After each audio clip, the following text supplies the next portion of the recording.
Okay, so it's the 23rd. I'm speaking very loudly because I'm currently in the car this time driving. I have an appointment that I have to be at, so you get to listen to me with this awesome background noise because I have no other time today to finish this recording outside of right now. That said, here's what I want to talk about today, and it's a little crazy, but so I was watching the whole whatever they were doing with Hillary Clinton on the Benghazi thing, whatever she's up for and needs to needs to talk about. And I don't like Hillary Clinton. I never have. I personally think she's evil. That's just the way she presents herself to me, and always has. And I don't trust her, past my nose. But with that said, so I was discussing with a coworker why I don't like Hillary Clinton, and she was discussing why she did, blah, blah, blah. And another coworker said, okay, Christopher, it's time to get down off your soapbox. Like, she just wanted to dismiss this conversation because it was sort of making her uncomfortable. Now here's the thing. I wasn't talking to her to begin with. I was talking to somebody else.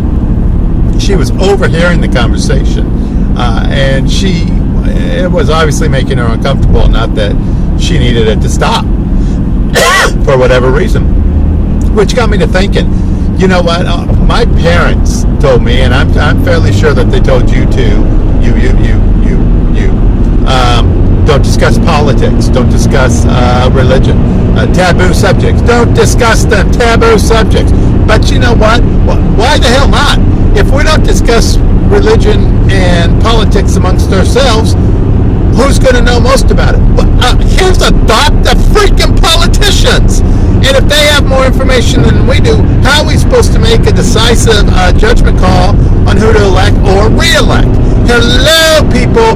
By keeping quiet about this subject, we're in essence giving the politicians the exact things that they need to keep them in office and not do anything. Tacit approval. By doing nothing, we give them permission to be idiots. And not all politicians. I've heard a couple over the past couple of weeks now that have really come forth and made a lot of sense to me.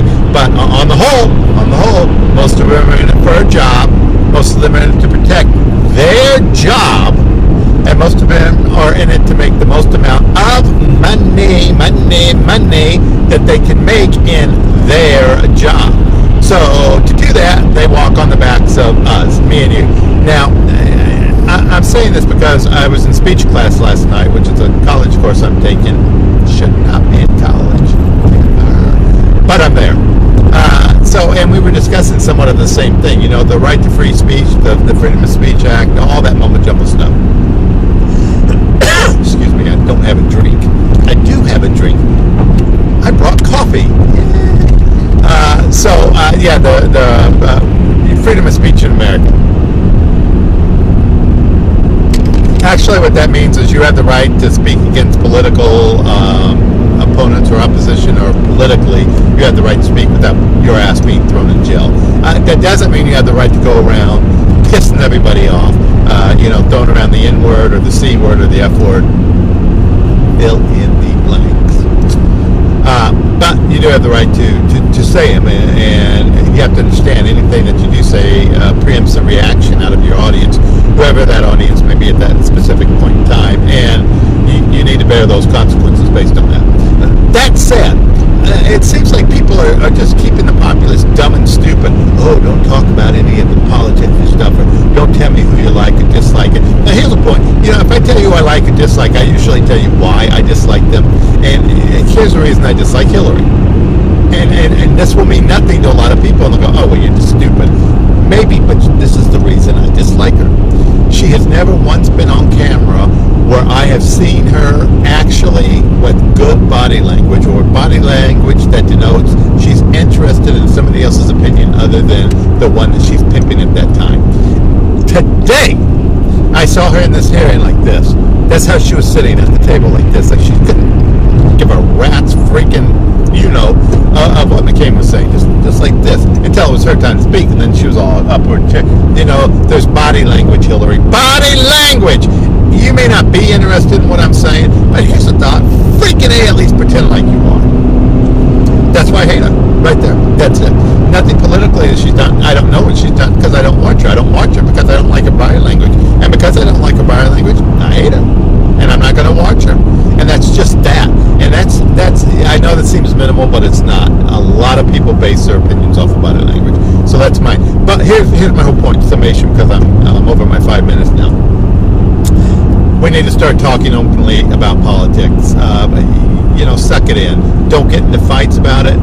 Don't get into arguments about it. State your position. State why your position is it. And you got to listen to the other person. If you don't listen, they're not going to listen. Do that, and we'll learn more about it, and we'll be better educated in the future to make decisions based on political endeavors or whatever political issue is up front at the time. Okay, so. And I haven't wrecked my car, so I'm thinking this is a great thing so far. Wrapping it up, my name's Christopher. This is my social condition. And in order not to wreck, I want to say it, but then I have to shut off the video. This is my social condition. What's yours?